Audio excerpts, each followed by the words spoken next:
So అంటే ఇప్పుడు దీని చుట్టుపక్కల ఏమేమి ఉన్నాయండి మరి డెవలప్‌మెంట్స్? నిమ్స్ అని అంటున్నారు గదా! సో దానివల్ల ఏంటి అసలు ఫ్యూచర్ సో బెనిఫిట్స్? ఇప్పుడు మనం డిస్కస్ చేస్తున్న ఈ ఆక్సిడైజ్ ప్రాజెక్టు మెయిన్ మనకు నారాయణఖేడ్ టౌన్ అనేది చాలా పెద్ద టౌను. ఇంచుమించు ఒక డిస్ట్రిక్ట్ హెడ్ క్వార్టర్ లాగా మెదక్ కంటే బాగా డెవలప్‌మెంట్ అయ్యి ఉంటది. ఆ టౌన్‌లో 30,000 గజం ఉంది. ఈవెన్ 40, 50 కూడా అమ్ముతున్నారు కమర్షియల్. లోపల సైడ్ మీరు ఇల్లు కొనుక్కున్న టౌన్‌లో 30,000 గజం ఉంది. ఈవెన్ ఔట్‌స్కట్స్‌కి వెళ్ళి కొనుక్కున్న 15, 20,000 తక్కువ లేదు. ఇంకా పూర్తి ఊరవతల ఇండ్లకి ఇల్లు ఊరంతా కనిపించే దూరంలో కూడా 5,000కు 10,000 తక్కువ లేదు. అలాంటిది మనము నారాయణఖేడ్ టౌన్‌కి జస్ట్ అరౌండ్ ఒక 5 మినిట్స్ జర్నీలో మన సైట్‌లో నిల్చుంటే నారాయణఖేడ్ టౌన్ కనిపిస్తుంటది. అలాంటిది మనం కేవలం 1000 రూపాయలకి గజం ఇస్తున్నాము.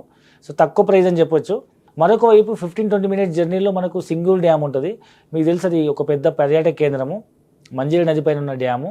అండ్ మరొక వైపు ఒక అరౌండ్ 25-30 మినిట్స్ జర్నీలో బీదర్‌లో ఎయిర్‌పోర్ట్ ఓపెన్ అయింది. సో మనకు ఎయిర్‌పోర్ట్ అనేది ఓ మంచి ట్రాన్స్‌పోర్టేషన్ సిస్టము. మరొక వైపు కొత్తగా ప్రపోజ్ అయిన NIMZ national investment manufacturing zone అని చెప్పేసి Asia's largest manufacturing hub. Central government ఇంచుమించు 12,600 ఎకరాల్లో 5 లక్షల పైగా కొత్త ఉద్యోగావకాశాలు వస్తున్నటువంటి అతిపెద్ద ఇండస్ట్రీ పార్క్. అండ్ మరొకటి ఏంటంటే మనకు సంగారెడ్డి ముంబై హైవే పైన సంగారెడ్డి నుంచి నాందేడ్‌కు కొత్త హైవే కన్స్ట్రక్షన్ అయింది. అరౌండ్ 6 ఫీట్ 8 ట్రాక్ రోడ్ అయింది. సో ఆ రోడ్ పైన మీకు ఆ రోడ్ పైన నిజాంపేట్ లేదా అల్లాదుర్గం నుంచి మీకు బీదర్‌కి కొత్త స్టేట్ హైవే శాంక్షన్ అయింది. ఎన్హెచ్ 161B అనమాట. సో ఆ హైవే మన సైట్ దగ్గర నుంచి వెళ్తుందనమాట. సో ఈ విధంగా చుట్టుముట్టు అన్ని డెవలప్‌మెంట్స్‌తో కూడుకొని ఇన్వెస్ట్‌మెంట్ చేసిన డబ్బులకి ఎన్నో రెట్లు పెరిగే అవకాశం ఉన్న అద్భుతమైన ప్రాజెక్ట్ అని చెప్పొచ్చు.